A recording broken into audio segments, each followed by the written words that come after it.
without missing a beat. Professionals. Hello and welcome to the Hackaday podcast. I'm Elliot Williams, editor-in-chief of Hackaday. And I'm Kristina Panos, assignments editor at Hackaday. This is episode 181. This week we'll be talking 3D printing with Volcano nuts. We'll be having a look at the Hackaday bookshelf, and we'll be considering a Puzzlebot. This week we have not one but two items of contest news. I guess we should start off with the announcement that the Cyberdeck contest is started. Tom Nardi wrote us a marvelous piece. You should actually go read it just for the pleasure of reading his introduction. Among other things, he dug up a tweet by William Gibson himself, the man who invented cyberspace, I think, in a kind of a literary way.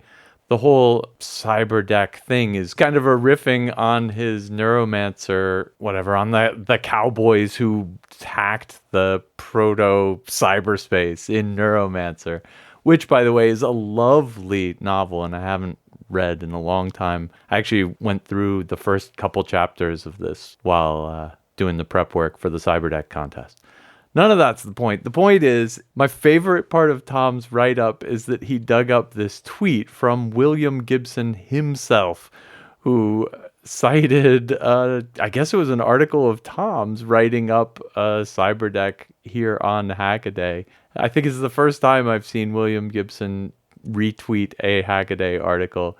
It's lovely. He says, "My favorite of these I've seen so far, but as far as my vision in 1981 yet, I'd not even seen a computer keyboard in person, so my sense of what a deck was extremely low resolution, really big pixels of visual imagination." I love that metaphor, and I am just so unbelievably chuffed that William Gibson responded in a tweet to an article on Hackaday.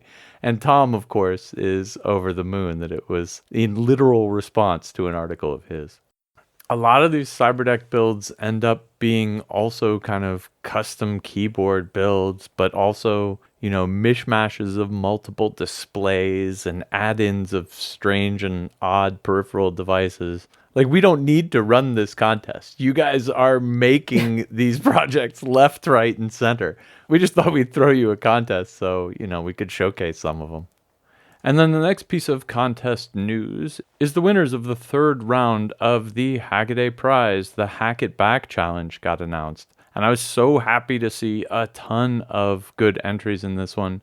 All the winners are really stellar here. I really like the couple projects that just completely reimagined the internals of a couple devices, particularly the Notkia and the put an RPi CM4 into an original iPad project. Because both of these ended up being just open the case of it, take everything out and like redesign it from the ground up. They're just two amazing projects. It's fun to see both of them. Notkia is putting a small Linux computer inside the body of an old Nokia phone. Nokia apparently has told them that they're infringing on their trademark by calling it Notkia. I don't know how I feel about that. I think that's kind of stupid, but I don't think anyone would mistake taking apart an old retired phone model of theirs and wedging a computer into it to be a competing project. But How does Kia feel? Because it's obviously not a car. Kia should be suing them because it's not Kia. I don't know. Lawyers be lawyers. Lawyers got to do what lawyers got to do. There are also projects that kind of take the device and use it for its kind of nostalgic / retro purposes to kind of keep it alive or give it a new life. And those are all fantastic too. There's a web-controlled label maker that's like one of those old Dymo clicky label things, except it's got a web interface now. That's a fun build because it's a neat 3D printed body for the thing, as well as kind of a new idea around it. There's a resurrection of an old Toshiba T3200, ancient laptop. That's really fun. Audible Dice Towers take some old like Nixie tube and other mad scientist looking lab equipment and turn them into digital dice rollers for like like a D&D game or something. I thought that was hilarious. If you're not using them as the lab equipment, they are. And in that sense, they're all kind of outdated. You might as well at least make it so it rolls a D20 for you. It's a good way to make decisions. Yeah, exactly, right? Press the button and the right choice glows up in Nixie orange. Anyway, congratulations to all of the finalists in the Hack It Back round. That was fantastic to see. We're a few weeks into the Climate Resilient Communities Challenge round, so if you've got any distributed sensors or communication networks, get your projects in now. This is a journey into sound. What's that sound? What's that sound? All right, are you ready for What's That Sound? Yes, I'm excited. Oh, I gotta go. Get yourself a sound. I can't hear past the water. I hear water. And then I hear... Exactly. Okay. Correct. Congratulations. 2 for 2. Woohoo! If you listeners out there can also guess what this sound is, feel free to head on over to the links page, hackaday.com/podcast. Find our link to the online forum where you can enter the name that you'd like to be called on the air and your guess. If you guess correctly, next week we will roll the magic dice and somebody will win a Hackaday podcast t-shirt. Da-da-da. Who will it be? Who will it be? All right, my first hack this week is solar plane might be able to last through the night. This is coverage of the Solar Dragon project by Barrowspace Industries. That's a super name. It is a super name. Basically, this is a model airplane with a fairly large wingspan, and it's covered in solar panels. And the idea is to make a plane that is large enough, light enough, and efficient enough that it can run just on solar by itself. And in fact, run on solar so efficiently that it can charge up batteries so that it can fly even at night, keeping it in the air indefinitely based on, charging up from solar during the day and then discharging the batteries and running overnight. And that seems like a tremendous goal. That seems like an insane goal because you could keep this plane up autonomously for a heck of a long time. This plane is impressive just by itself, but there's actually a second video where whoever it is from Barrowspace Industries goes on talking about all of the design trade-offs in the plane. And I'm kind of a autonomous remote control airplane geek myself, and it is an absolutely fantastic, in-depth, detailed discussion of all of the design trade-offs in making this plane and making this plane work. This thing is very much purpose designed. It is designed to fly at one speed. And that is just this kind of cruise speed. And the advantage of doing that is then you can pick the airfoil and wingspan and wing shape and aspect ratio and all this stuff to be maximally efficient at this exactly one speed. And you don't have to worry about, how it performs in high G maneuvers or in, other speeds and stuff like that. As long as you can get the thing up in the air and get it going, it will then run at maximum efficiency right here. And so everything is kind of tuned around this sort of using the least amount of energy to keep it up in the air, because that means that whatever sun it does get can go into charging up the batteries. A whole bunch of other stuff that's interesting here. It's got a triangular rear frame. It doesn't have to carry people, right? So you don't have to worry about the shape of the frame so much. You can make it whatever works best for the plane. And so the rear fuselage is actually a triangular truss. Triangle's awesome because it's a nice flat surface on the top. And so Barrowspace is covering it up with, you guessed it, more solar cells. Ultra high efficiency solar cells. The joke in the airplane community is the way you lose 30 grams on a model airplane isn't by figuring out something that weighs 30 grams and throwing it away. It's by finding 30 different things that all weigh 1 gram and throwing them away. And that's kind of where he is with this maximization that he's trying to do on this plane. It's like squeezing all of the last little bits of efficiency out. The in-depth video is really cool if you're interested in that sort of geekery, whether it's a solar plane or just any old plane. It sort of makes me think of that bicycle-powered plane that I covered a long time ago. Gossamer Condor? Well, I guess we got a link for the show notes then. There we go. It's kind of fun that these ultra-high efficiency plane designs all end up looking kind of vaguely similar. Like, the way to get really efficient flight is to make the wings really long and thin, and that kind of gives you a design constraint that you have to work around, and then everything has to be strong enough to keep these long thin wings from folding over when you're flying the thing. That's probably part of what you're reacting to, thinking it looks like the Gossamer series people powered planes. Anyway, you really should go watch the video about the design trade-offs if you're into plane engineering. I've said that 3 times now. Just use the best one. If you're not, you could just watch the first one and enjoy it. My first hack this week is a big one. Jigsaw puzzles are defeated. Boy, is that the truth. This is the latest video from Shane of Stuff Made Here, and I hate to disappoint you early on, but it's part 1. But that doesn't mean it's any less entertaining, educational, jaw-dropping as any of Shane's other videos.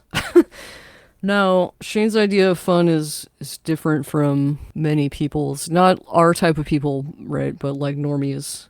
Not everybody will sit down and read a book or do a puzzle, and certainly fewer people would try to design a robot that would completely solve a puzzle for you, no matter how many pieces or how complicated. So the hardest puzzle that's actually been published is a 1,000-piece puzzle that's all white. And the second hardest is probably the 5,000 piece that's gradient, rainbow gradient. Shane decides he's going to go with the 5,000 and paint all the pieces white, which... What can we talk about what a pain in the ass it's going to be to flip and paint? I guess you could paint both sides, though. Is that cheating if you paint both sides? Stand back and spray paint the whole damn thing. So. I wonder if he thought about that part. Anyway, back to the robot that he did build, which is completely awesome. This robot sorts all the pieces, calculates where they need to go, and then assembles it in one shot. And Shane did the math, and even with 18-hour days, that would still take you 2 solid years to do on your own. And with normal puzzle days, he calculated it would take 10 years to life. He decides to build a rather large table, because 5,000 is a lot of pieces, with a gantry that can move all over the place and pick up pieces with a little vacuum suction pump and release them by turning the vacuum off. A gantry that's going to do this much work has to move really fast, right? And Shane goes through a nice explanation of the core XY mechanism, which uses. The next problem to solve is looking at the pieces, and he ends up with a telecentric lens, which we got a link in the show notes. And I would like to have Elliot explain this because he's the camera guy. That was the part that I thought was the crazy coolest out of this whole thing. I didn't know that they existed. And really, basically, if you think about the way things look like through a lens, there's this perspective effect, right? Telecentric lenses have the image pupil, I guess, the image focal plane out at infinity, and that gives them the consequence that basically all the lines going into the lens are exactly parallel to each other. The weirdest thing is that means the image it takes can only be the same size as the physical diameter of the lens itself, right? Because the light rays are going absolutely straight out of this thing. And so it can only be used for things that are smaller than the lens itself. But that's a good application here, because if you imagine you're looking at one of these pieces and his computer vision algorithm, which has to mate all of these very subtly different pieces together, if it's a little bit wrong because of perspective, that's going to be a lot wrong in his algorithm, and it's going to make the problem of putting them together basically impossible. So he needs to use this crazy lens, and it's apparently commonly used in computer vision where you need to have the outlines of an object exactly like his puzzle piece case here. I don't know. It's apparently well known in the trade, but this is the first time I'd ever seen it, and I thought it was hella cute. It makes me think of the, what is it, the zoom in while dollying back trick. You know how if you use like a wide angle lens or like a fisheye lens, it makes everything look, well, really fisheye-y. It makes the perspective distortion like even more so. And then if you go to a longer lens, a normal lens, and then maybe a telephoto lens, everything gets straighter and straighter and straighter. And this is kind of just the infinite focal distance version of the same thing. It's a really, really, really long lens. The suggested soundtrack for this segment is I Can See for Miles. Correct. I really like the polycarbonate magazine battery. Dude. Yeah. That it uses to organize the pieces, and then it's going to take them out and then put them in the right order that it needs to assemble the puzzle. But that's coming up in video 2. I read the comments on this one, and some people kind of misunderstood why he's doing that. You could, I guess, in principle, do it in one big long stack, but he says in the video, with 5,000 pieces, if you actually just stack them all on top of each other, it's something like 6 meters tall in the air. So this one stack would have to be incredibly long. So he ended up breaking it up into a bunch of different stacks. Anyway, it's worth noting, we haven't said it yet, I think he's got this working on like a 9-piece puzzle right now, maybe a 20-piece puzzle right now. It's still in the very early stages, and the video 2, I think, is going to be about all the like hard computational problems. This one's mostly about just kind of building the machine and getting it working at all. And just by itself, it's pretty impressive. But to be clear, he hasn't built a machine that'll solve a 9-piece puzzle. He's built a machine that is eventually going to solve this 5,000-piece gigantic impossible puzzle. But right now, it's just taking its first baby steps. It moves blindingly fast. It's gigantic, like Kristina said. It's meant for the 5,000-piece puzzle. I'm still really interested to see how, if he talks about the painting all the pieces white, might be time to build a robot. Oh, I do. Oh, I think my favorite part of the video is he takes a detour to prove or disprove whether he could hang from the bracing in the sample wood square that he made. Right. Like the braced one versus the unbraced one. Just taking the time to figure that out. That's amazing. That's good. My next hack comes from Daniel Valuch. It is Student Competition Badge Bears Custom Silicon. This is awesome. There's apparently an annual electronics competition in the Slovak Republic called Zenit in Electronics. It is absolutely fantastic. And what got the write-up this year is that they had custom silicon made for the badges. This is a competition for, I think, kind of high school and college kids. I actually don't know for sure. To handle a couple of electronics engineering challenges. There's a theoretical part, a complex design part, and then a practical part at the end. The Zenith in Electronics in itself is really interesting. Apparently it's in its 39th year now. You should absolutely check out the website that's linked here. You can go through and look at past challenges. They get, of course, as the state of the art does, they get more and more complex. Anyway, the story here is that entrants into this challenge are anonymized. They have a number instead of a name. And so they're like B7 and A12. I am not a number. I am a man. For this contest, I'm afraid you're a number. And they got custom silicon made, and it was laser trimmed so that it would be visible under a microscope. You could see on the chip die that it had, B and 16 had a dot next to each of them. I think that's just absolutely hilarious, and it's a real flex. I guess it shows that Daniel, who is one of the organizers of the competition, has good contacts in the industry there. Man, just looking through this and looking at the things that went into previous year's competitions and this one, you could not hope for a better education in kind of practical electronics engineering and hacking. And I love that they have a practical part. Like, if you go and look at the previous year's entries, everyone had to make a device that did a particular task and submit them. And so there's like all of these homemade hand-etched circuit boards with people's, extreme high precision voltage regulator. Or this year that was a GPS module disciplined super high precision 10 megahertz clock frequency source. One of the challenges this year was that they had to do some super small assembly. And so part of the materials for the people who were taking the challenge was an introduction to like SMD rework and how to do silk screening of paste on chips and stuff like this. So it's not just a competition, but like A, you're building things, and B, you're kind of getting instruction and help to do it at the same time.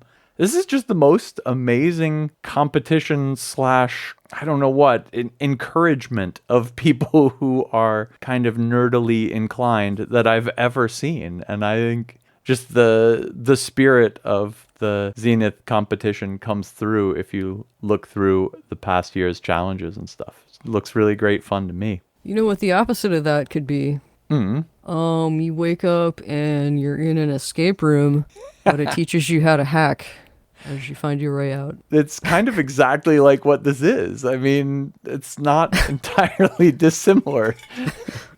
Your task, should you choose to accept it, is to design a GPS disciplined oscillator and frequency standard. Yeah. It's like the ultimate hacker training course.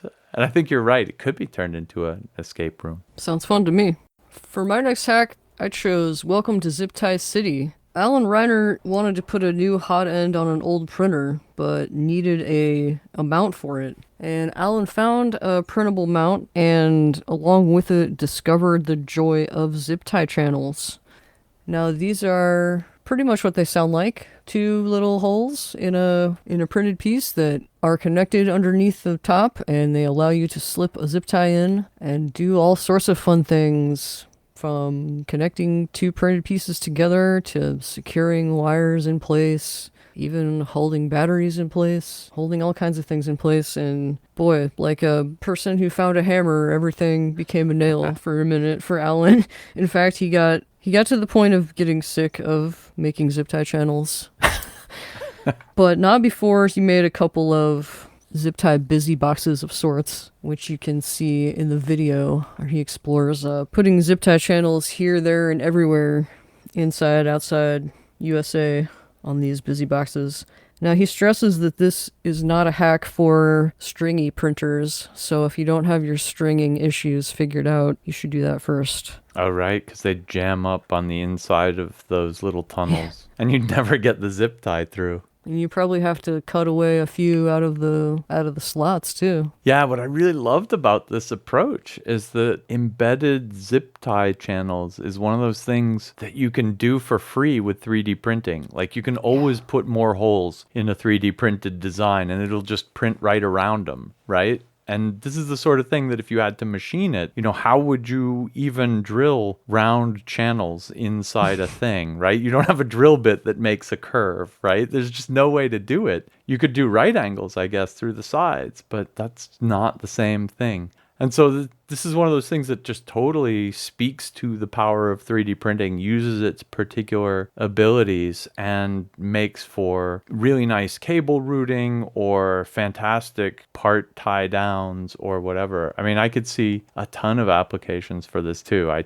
totally share Alan's exuberance about the use of zip ties. But if you want to keep things green, try to get those reusable zip ties. Yeah, some people said that in the comments. I think someone actually mentioned my favorite trick, which is that all zip ties are removable if you've got a small enough screwdriver. You can always just kind of woodgie it a little bit and you can release the little tongue in there and just zip, pull it right out. Was that woodgie? WOOJIE? I believe woodgie is the correct word here. It's like a wedgie, but for things. I wasn't going to spell it. Oh, okay. Well. Yeah, something like that. I don't know. I think as long as you're not just, tossing new ones on there and clipping them off every week, it's probably not a really big problem. Take me down to the zip tie city. Where the plastic's green and the... I don't know. We'll finish it later. I think everyone reading this article had that in their head. We should use our power more responsibly. Maybe. Speaking of 3D prints, I really liked this new video coming from Stefan of CNC Kitchen. Want faster extrusion but don't have a volcano? Nuts! Title written by Al Williams here. If you don't know what a volcano extruder is, it was a hot end designed by E3D to put out lots and lots of melted plastic fast. And it does this by having basically a longer melt zone. You know, they completely redesigned their hot end so that it had the cartridge mounted vertically so that it was a much longer melt zone, and they also use a longer nozzle so that the plastic is in the melty part, in the heated part, a lot longer, and that just melts more plastic and lets you extrude more faster. Stefan is doing his usual approach where he kind of applies lots and lots of real-world testing, thinking, and a little bit of kind of engineering science to things. Asked himself if it was the longer heater contact patch that mattered, or if it was just the longer nozzle itself that mattered, because there are kind of these two variables they changed in the Volcano nozzle. And he also found someone else's high volume nozzle that had a special kind of, for lack of a better word, nut sleeve around the nozzle to help keep it warm and probably increase heat transfer from the heater cartridge. And he asked himself, could I do this with just a couple nuts I bought from the hardware store instead of a particularly fancily designed nozzle? And TLDR, the answer is yes, absolutely. And even funnier, the answer is you don't even particularly need these nuts.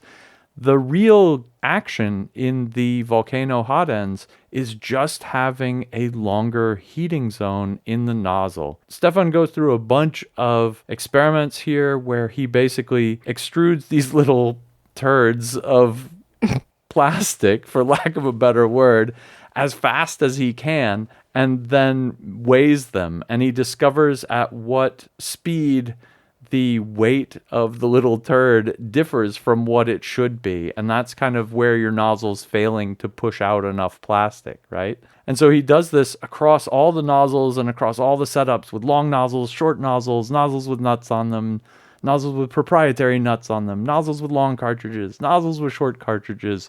And he finds out that it really is just the length of the melt zone that gives you all the action here.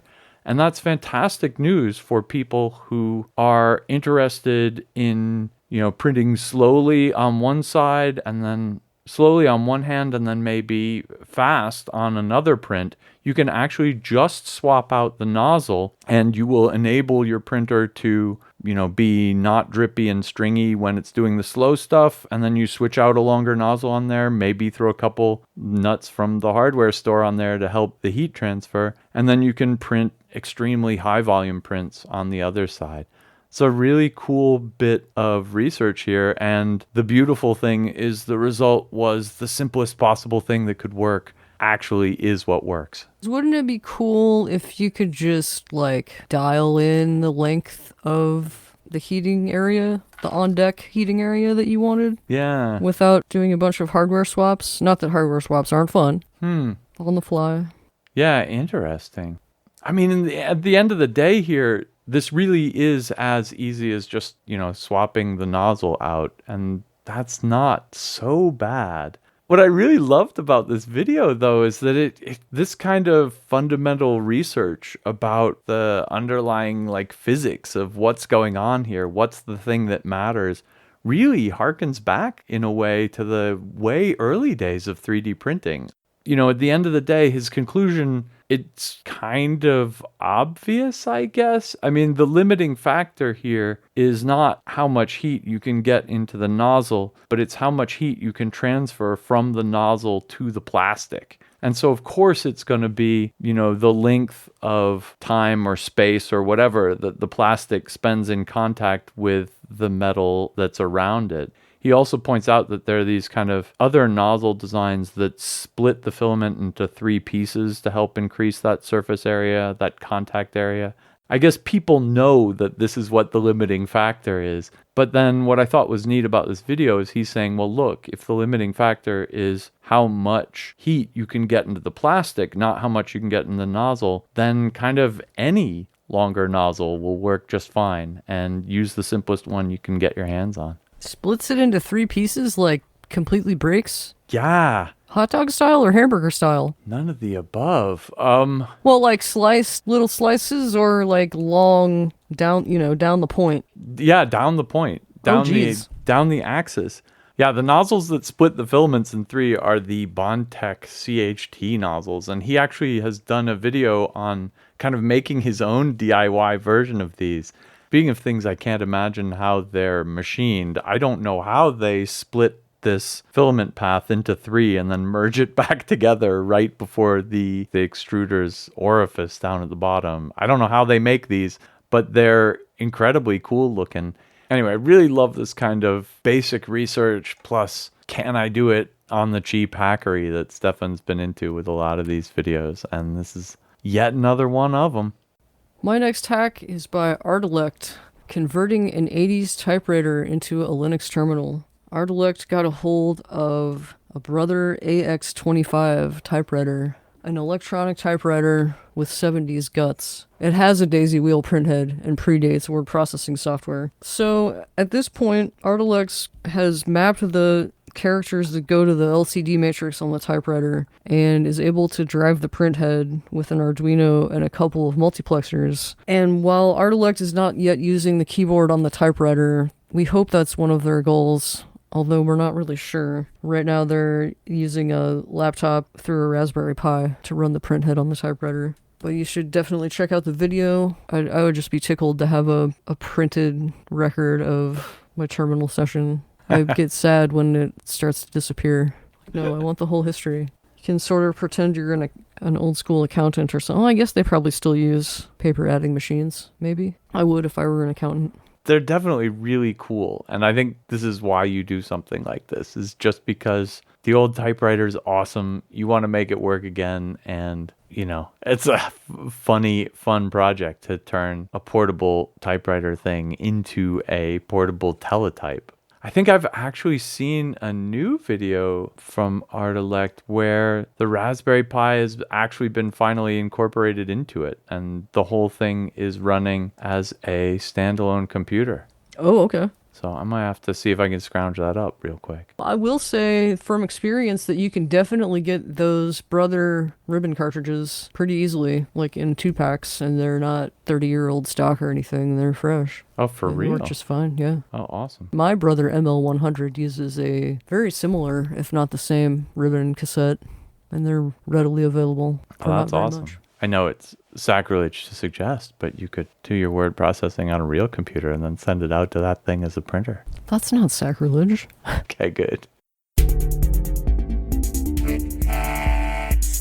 I've got 3 quick hacks coming up for you. 2 of them are super dense. Sometimes I throw things in quick hacks because talking about them in long hacks would take us hours and hours, and that's the case with my first 2 here. First up is Dojo's MCH 2022 badge capture the flag solved with plenty to learn from. This is the post-mortem of how the Bratz and Amt team solved the binary / networking / really hard-looking CTF challenge at the MCH 2022 Hacker Camp just a few weeks ago. If you're into hacking of the hacky hacks variety, you should absolutely check this out. This Capture the Flag competition had a million other competitions in it. You should check this out. It looked like it was a really good time. Next up, Jesse Farrell should have used a 555 or 276 of them. This is a project to make a timer, like an egg timer, out of 555 timers. But what's really going on here is that every piece of logic in this project is being replicated by a 555. There's a PDF here where it goes into detail about how he makes NOT gates, AND gates, flip-flops, etc. out of just 555 timers. This is one of those things where I can't tell if this is an awesome entry into a 555 contest or if it just completely breaks it, because it demonstrates that you could, in principle, do anything with enough 555 timers. And with at least 276 of them, you can make a 7-segment LED driving egg timer, or whatever that is. What's an egg timer? It's a resettable timer. It's a programmable timer. It's a, what are they called? Timer. And after 2 heavy-duty quick hacks, I'd like to leave you with a cool art project. Kachi-chan's robot repeatedly rearranges remnants in the round. This is an art piece where a bunch of little robots kind of stack up blocks in a Stonehenge kind of arrangement, and a big robot arm just comes around and it knocks them down repeatedly. The piece is called Sisyphus, and it is both really cool to look at. It's some obviously really fun engineering on the backside. And if you don't get the symbolism of a lot of little people who are all doing constructive things where one big one just comes around wiping it all out, you haven't been paying attention the last decade. Dark hacks. I'll leave that vague like that. That took a dark turn. Tell you what. So for my first quick hack this week, I chose David McDade's Stewart platform wields magic fingers to massage your scalp. Now, I hereby join Dan Maloney's request for these to be installed throughout the Hackaday dungeon. What do you think? Robot scalp massages. Have you ever had one of these used on you? Clearly not. And I make that distinction because the vibration that it puts out into your hand and arm is kind of unpleasant, so it's much nicer if someone else is doing it for you, which is the perfect reason to build a robot. And if you're going to build a robot that's going to operate a scalp massager, you should really give it all the degrees of freedom that you can, which is why the Stewart platform is perfect, because it takes a minimum amount of hardware, it takes a lot of software, but you can get a lot of movement going. That animated GIF is fantastic. Yeah. David was going to make it simple at the outset, but then he thought, hey, Stewart platform. We're all the better entertained for it. Definitely scroll down and check out all the various modes, including the neck breaker, which doesn't look that unpleasant to me. If you just kind of go with the flow, it could be nice. For my next quick hack, I chose Frayn's 3D printed braiding machine brings back some history. Now, speaking of delicate dances in engineering, that's supposed to refer back to, well, a lot of things, but the puzzle robot. This is a 6-bobbin braiding machine that will braid together, well, whatever you wind up onto the bobbins that will fit through the output aperture.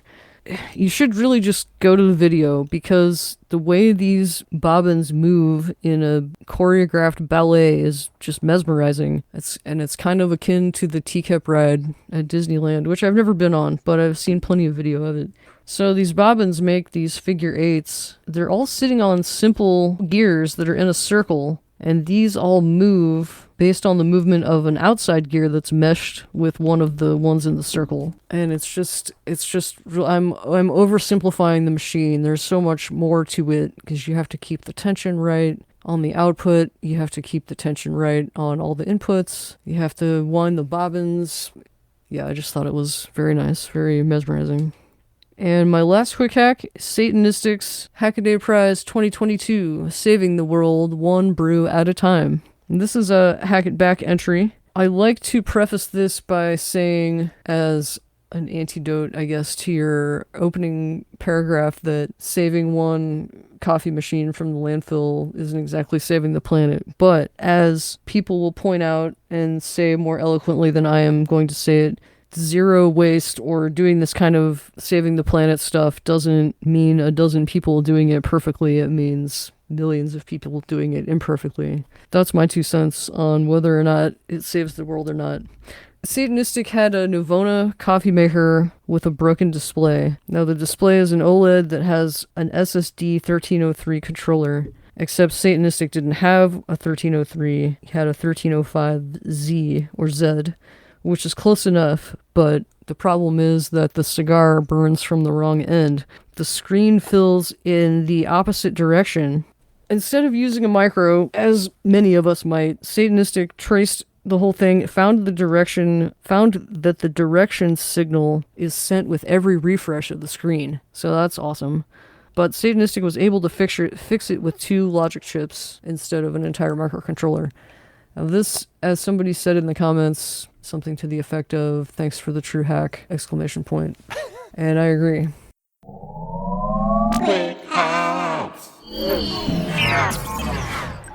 That brings us to our can't miss hacks. These are long form pieces written by our fantastic Hackaday writers. And this week I'd like to pick up Arya Voranova's Books You Should Read, The Hardware Hacker's Handbook. And I like this one both because it makes me really want to read this book, but also because, as a number of people wrote in the comments, we should really highlight our Books You Should Read series a little bit better. Yeah. And so I'd like to take half a second to do that. Not before I talk in particular about this book. This is Jasper van Woudenberg and Colin O'Flynn's treatise on hardware hacking. And if you don't know Colin O'Flynn, he is the inventor of the Chip Whisperer and longtime Hackaday friend. He's given a number of great talks at Hackaday, most recently at Remoticon last year, where he was using the high voltage from disposable camera flash units to glitch chips. And Jasper is no slouch either. Combine those two together and you get a book that takes you into the very lowest levels of chip hacking, kind of from the ground up. This looks like a fantastic technical book that covers kind of the deep secret hacker knowledge of 2 people who I deeply respect. That's basically Arya's conclusion as well, so go give it a look. But then have a look at all of our Books You Should Read, because people asked in the comments to kind of have like a Hackaday library or something. I was like, we should really have a series here. So I turned Books You Should Read into a series and populated it with, I guess I found 27 books that our various authors have thought were worth writing up and recommending to other people. And you should go check out that category tag now. It includes the gamut. Like, some of it is history, some of it is old books about electronics. Joshua Vasquez has written a number of times about kind of mechanical engineering topics, including a book called The Perfectionists, but also The Design of Everyday Things, which is actually totally on my short list of books you should read. It talks about, how things are designed and how to design things so that users are kind of minimally confused by the interfaces you present them with, and how that can make our lives with machines a lot easier. It's one of those books where you read it once, you won't be able to unthink some of the concepts that you've learned there. That's a phenomenal book. There's fiction in here. There's nonfiction in here. There's history in here. Tom Nardi liked the history of the V2 rocket. Dan Maloney recommended The Cuckoo's Egg, which you absolutely should read. Donald Papp liked Ignition, which is a history of liquid rocket propellants. And that is just a fantastic book. If you think making rockets is a safe thing to do, this book will definitely convince you otherwise. Mike Stitch wrote a great review of The Idea Factory, a book about the Bell Labs during its glory days. Adam Fabio likes some hard sci-fi, and so he's covered The Bridge and The Martian. I don't know. Jenny's got her favorite early radio building book. There are tons and tons and tons of interesting books here, and now that it's all in a big series, you can browse them all by category. So go nuts. What's your favorite hacker book? Oh, geez. Not to put you on the spot or anything. Was it The Art of Noise? The Reed Ghazala. It's like the I haven't read the that circuit one. bending Bible. It's out of print, so you gotta procure a used copy somewhere.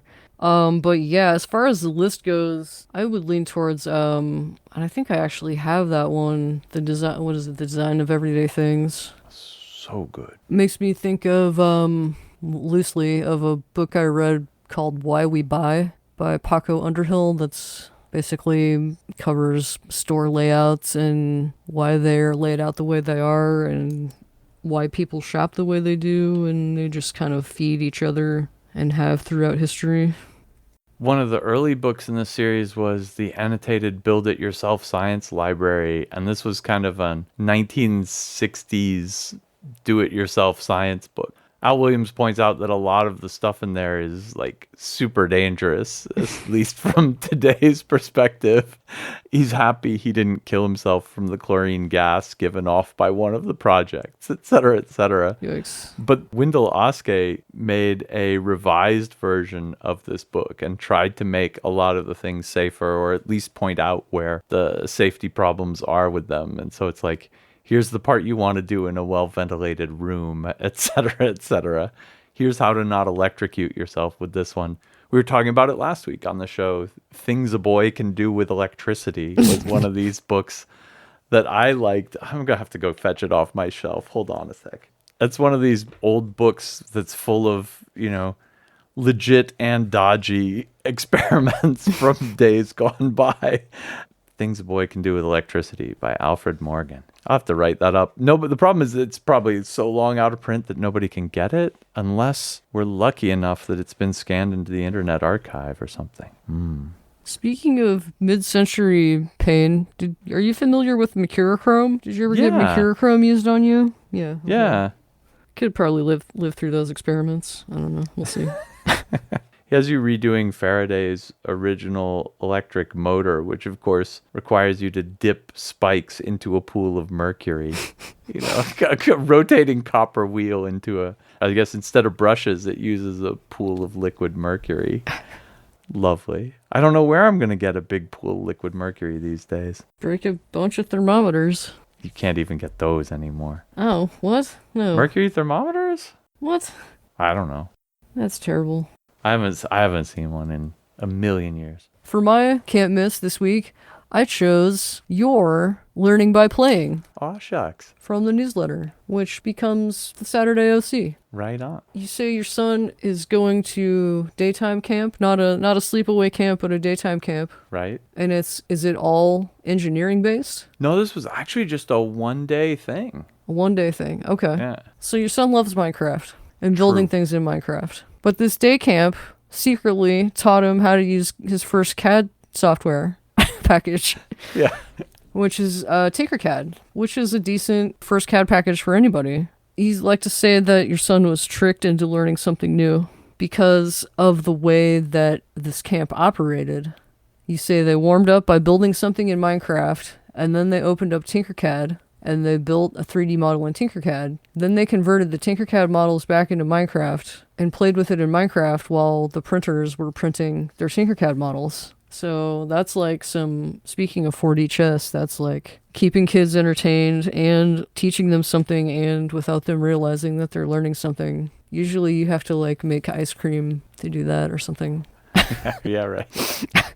You learned a lot about computers through playing as a kid. How early did you use computers? Yeah, I don't know. I think I must have been 8 or 10 when we got our first home computer. This was a Tandy color computer. Nice. I must have been about his age, I think. 8 or 10. That's about when I started wanting one of my own, but I had to use the ones at school till I was 16 or 17. We got one at home. But the thing is, my elementary school was chosen for a pilot program. And in the late 80s, we got a dozen or so IBM 386s installed. Were they 386s? Were they 5150s? They were the double disk drive ones. They definitely had Model M keyboards, I'll tell you that much. And small screens and dual disk drives. And this was 1988, so right on. Somebody will. Our retro computer people are typing at their keyboards right now. No, someone's listening to this and screaming, just screaming what it is.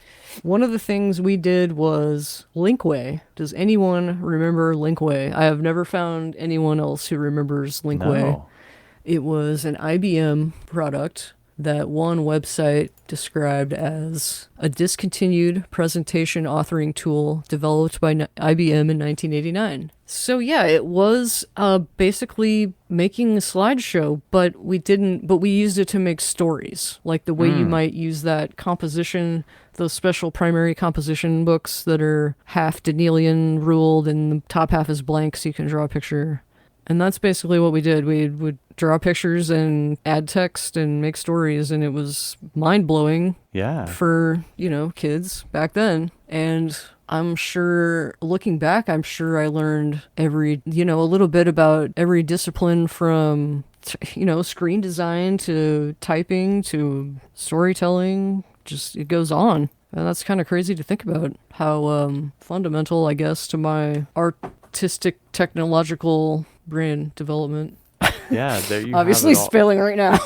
Yeah, but there you have it all in one, right? Like you have graphics, you have computer stuff, you have storytelling, you have all of it in one. That wraps it up for this week's Hackaday podcast. As usual, you'll find the links in the show notes, hackaday.com/podcast. And if you see anything cool or do anything cool, let us know about it by shooting us an email, tips@hackaday.com. And until next week, Keep on hacking. grr. Grr. C'est la vie, but we both pulled it off. Oh, I forgot to use a not metal straw. Whatever the heck it was called. Was that a Cinderella song? I'm only familiar with the big hits, really. Nobody's Fool and the other one. I should start with that, and I'm just gonna redo the whole thing. Ow. Stupid metal straw.